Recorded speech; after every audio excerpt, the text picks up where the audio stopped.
sasa kwenye Ana kwa Ana tunatilia mkazo swala la elimu kwa vijana, na leo basi tunaangazia upande wa wasichana, hususan elimu wanayohitaji na pia jinsi ya kujitazama wakati wa hedhi, kwani kuna kampuni kadha wa kadha ambazo zimejitokeza kutaka kufadhili miradi ya kuwapa sodo wasichana wakiwa shuleni kwa sababu moja au nyingine, ambao wameshindwa kuzipata bidhaa zile muhimu ambazo wanazihitaji wakati wa hedhi, siku wakiwa kwenye siku zao za mwezini. Na ili kuweza kutupa mtazamo tofauti na maelezo kamili ni Judy Mukami, ambaye ni meneja wa mauzo katika kampuni ya Zana Afrika ambao wanatengeneza sodo na kuzisambaza. Na Judy, pengine kwa kifupi utueleze kipi hasa nyinyi mnakifanya kama kampuni ya Zana? Kampuni ya Zana ina kampuni mbili kwa moja. Kuna foundation na kuna kampuni group. Foundation inasaidia wasichana, tunafanya kazi na community based organization, CBOs. Alafu tunawa train in health education. Alafu pia tuna partners wa Amerikani wenye wanatusupport na kuprovide pads kwa wasichana. At the same time tuna link na education. Tuko na team kwa ofisi yetu. Tunafanya a lot of research on ground. Tumeenda Kisumu, tumeenda Coast, tumeenda Turkana. Alafu tukishasikia wasichana wanataka nini, tunafanya comic yenye tuna distribute. At the same time tuna educate the CBOs on how wanaweza ongelesha wasichana. Hiyo ni the foundation side. Alafu tuko na kampuni yenye tunatengeneza sanitary towels za wasichana na tuna partner na local company called African Cotton Industries.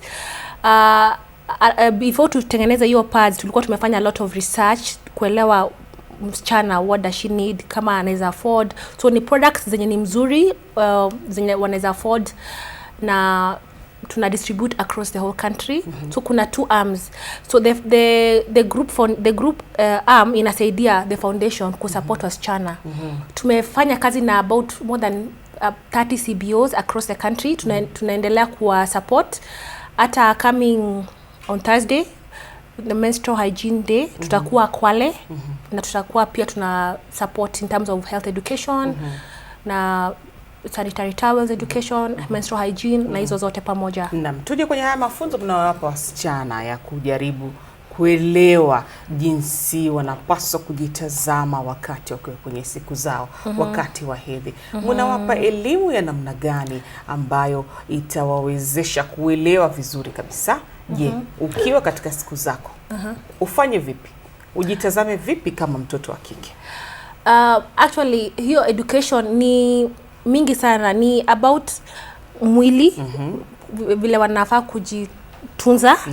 Alafu pia tuna educate about their sexuality, how to manage, relationships wakiwa shule. Tunaambia about their cycles, because kuna hii idea wanafikiria wako na safe days, but they are young girls, their menstrual is not normal. So wanafikiria it's okay if nikiwa kwa period zangu naweza kuwa na boyfriend. So tunaambia hakuna really safe days. So tuna educate just to maintain themselves and their dignity. Alafu another thing tunasaidia, as we provide the education, a lot of companies to work with wanna support girls who cannot afford. So tume notice hizi CBOs na wakina shule za mashinani, a lot of girls after wamesha receive our support in terms of education wanakuwa more confident, wanaanza kuparticipate more in schools because wako na pads. One of the things tumefanya that is very unique, tuko na tumbly kit, iko na 4 pads in one, so one packet per month. So inakuja like a kit, na iko pia na panties, because unaweza patia msichana the pad but ana panty, ana chupi, so atashindwa kutumia. So kuna a kit tuko nayo yenye tunauzia au NGOs zenye zina support girls, so msichana anapata a whole pack, and tunafanyanga this every 3 months.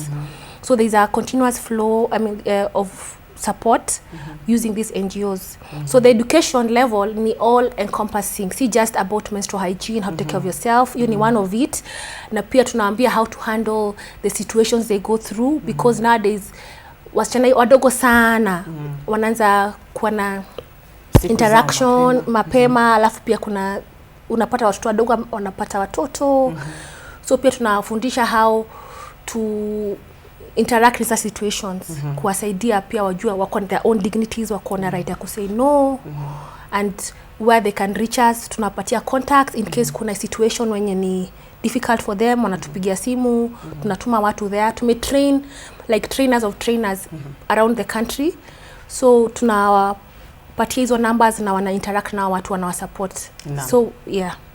Alhamisi ni siku muhimu kama ulivyotaja, ni siku ambayo itakuwa ni siku ya kimataifa kuhakikisha watu wanaelewa zaidi kuhusiana na usafi wakati wa hedhi, wakati wa siku zao.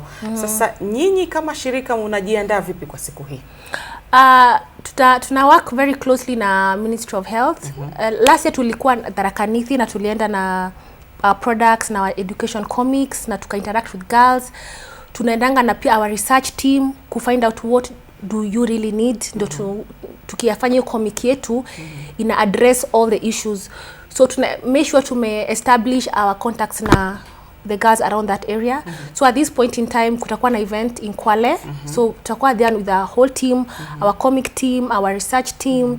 Mtawapa nini mkifika Kwale? Tutakuwa na samples of our parts as well, na tutakuwa pia na our education material, the comics zenye zina address the issues, because unajua tuwezi kwa huko all the time. So our comic at least ina highlight how you respond to some of the issues you go through. Alafu pia tuko na number at the back in case they need to call. Kuna tumeenda around na many communities na kuna questions tunapatiwa kwa za wasichana ziko very disturbing. Kama gani? Kuna kama pengine anasema the issue about their periods, to them having sex when they're young is normal. So wanaulizanga kama how do I know my safe days so that I can engage so I don't get pregnant. You see, that's your question to them is normal, but it's really not a normal question at that point. So tunaambianga that's not should not be your issue. The issue is about yourself, how you handle the whole situation. So some of these questions, and they are quite a lot. So tunakuanga na hiyo team inachukuanga hizo feedbacks na tuletea na tuna address. Yeah. Okay. Na sasa je, hawa wasichana wengi wanakuwa umri gani mnawapatia mafunzo? Wengi wanakuanga tunaanza na primary school from about 10 because nowadays wasichana wanaanza kupata menses very early. So between 10 and 13 for primary school. Alafu pia tuko na high school. High school 15, 16. But at least by the time they're 17, 18 wanajua. But sana tuna focus na wasichana wa primary school because hao ndio wanaanza wako very naive. Hawaelewi. So tunaanzanga sana our focus imekuwa primary school sana in terms of education, lakini pia high school pia tuko na hizo education services. Yeah. Naam. Kutuunga mkono basi na kujiunga nasi kwenye mjadala huu wa leo, basi tunapata ujumbe mfupi kutoka kwa Lydia Bosibori. Yeye yuko Mombasa kwenye eneo la Likoni. Nasema maoni yangu, sisi kama wasichana ni lazima tuoge vizuri mara 3 kwa siku. Kubadilisha sodo nazo pia ni lazima, ili kila wakati, maana kila unapotumia moja kutoka asubuhi mpaka jioni, hapo lazima utakuwa na kiharufu. Kwa hivyo kila wakati usafi kama huo ni muhimu sana. Muridhi Peterson akiwa Manyata anasema msichana anafaa kuoga kila siku na kutumia sodo badala ya karatasi ya chooni. Naye ametupa maoni hayo akiwa Manyata. Je, mnakutana na wasichana ambao hawajawahi kuona sodo maishani mwao, kwa hivyo wanashtuka mkiwapelekea bidhaa zile? Kuna hawajawahi wanatumia rags, wengine wanatumia leaves. Tumekutana na wasichana wengi sana. Na tuko na another product ya reusable tumewapatia because kuna wasichana tume interact na wako mbali sana kama Turkana. Hakuna duka karibu za kuenda kununua every month. So tuko na pad ya reusable yenye wanaweza tumia, wanaifua kama inakuja na chupi. Ni set, inakuja na chupi, inakuja na pad yake na kila kitu. So tunafunza how to kuitumia. Anaifua na ianika nje. Yeah, na ikai kama pad, by the way. Inakaa kama hairband because tuli notice feedback kwa mama, lazima uyanike nje. So ukifanya ikae kama pad itakaa, it's embarrassing, wataogopa. So iko very discreet, huwezi jua, ndio wakianika ujue inakuja na rangi mingi. Green, pink, white, as in rangi tofauti. So tunapatia confidence.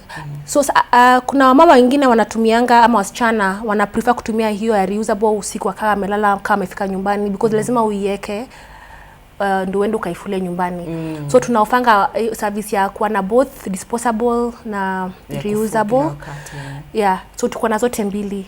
Na at the same time tukienda kwao tunawapatia education about how to take care of themselves.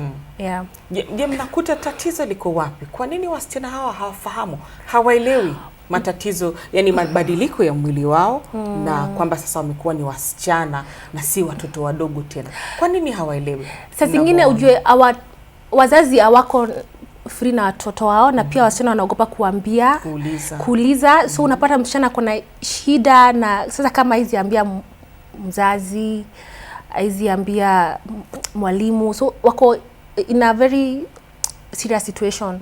So ni hiyo kuogopa, alafu pia mzazi pengine amefinywa sana na pesa, kuna school fees na nini. So kuna wazazi wanaona hii ni kama luxury, so usitumie tu rag.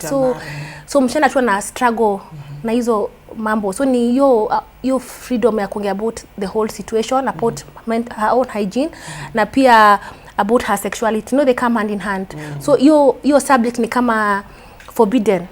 So wasichana wengi tu wana learn about it from outside, from friends. So they get very diverse. Na pia walimu wengine si wote wako free na wanaelewa. So kuna hiyo gap ya education in terms of menstrual hygiene, na pia health education, encompassing all that. Kuna hiyo gap. So tuna address hiyo gap as we supply our pads, but it's hand in hand. The foundation inafanya hiyo education, alafu wengine ina supply quality pads for girls. Na sasa hizi sodo mnazowapa ni bure ama wanalipia? Wanalipia. Tunafanyanga, tuna working na organizations wenye wana support girls. So tunawapatia affordable products ndio wa support the girls. So atuwapati directly. Tunatengeneza tu like those kits, they're affordable, and so wakienda ku visit their girls wanatumia. But sometimes our foundation side ya Zana ina partner na partners in the States wenye wanatupatianga like free pads, tuna facilitate. Kuna wenye wanatafuta kampuni yenye ina deal na girls, so wanatu approach, wanatuletea kama container fulls, but that's once in a while. Na tuna facilitate getting it to the end user, because tuko na a whole database ya CBOs tumekuwa tukiwork with, so it's easier kuwaita to educate about what they need to tell the girls, alafu tunawapatia. So tuna those two arms ya foundation side, na tunapatanga free pads from the organization, but hii yetu ya company hiyo tunauza. But tunauzia in a good affordable, alafu ni quality products pia. Sawa. Sasa Alhamisi Kwale, mtakuwa wapi hasa Kwale watu wakitaka kuja? Tutakuwa Kwale, sina details kabisa, but tutakuwa in one of the institution. So kutakuwa na event, na itakuwa na Ministry of Health, other companies as well. So tutakuwa hapo na team yetu yote, and we are hoping kutakuwa na feature pia on that day. It will be aired, so sawa. We're looking forward. Natakia kila laheri katika juhudi zenu. Thank you so much. Yeah. Shukran sana. Ni Judy Mukami ambaye ametuelezea mengi kuhusiana na usafi na afya ya uzazi wakati wa hedhi, hasa kwa wasichana, na wakati wakiwa katika siku zao, jinsi wanapaswa kujitazama mwili wao, na bidhaa nzuri za kutumia ambazo zitaepushia madhara ya kiafya wakati wa siku zao za mwezi. Kwa niaba ya wote walioshiriki, fundi mitambo, mimi ni Thelma Mwazaya nasema asante kwa kuwa nasi. Kumbuka Alhamisi watakuwa Kwale, watafute ukiweza kuwatembelea, na wewe siku hiyo utapata kuelezwa na pia kupata bidhaa ambazo unahitaji kuzitumia. Shukrani sana basi. Mimi ni Thelma Mwazaya nasema kwaheri.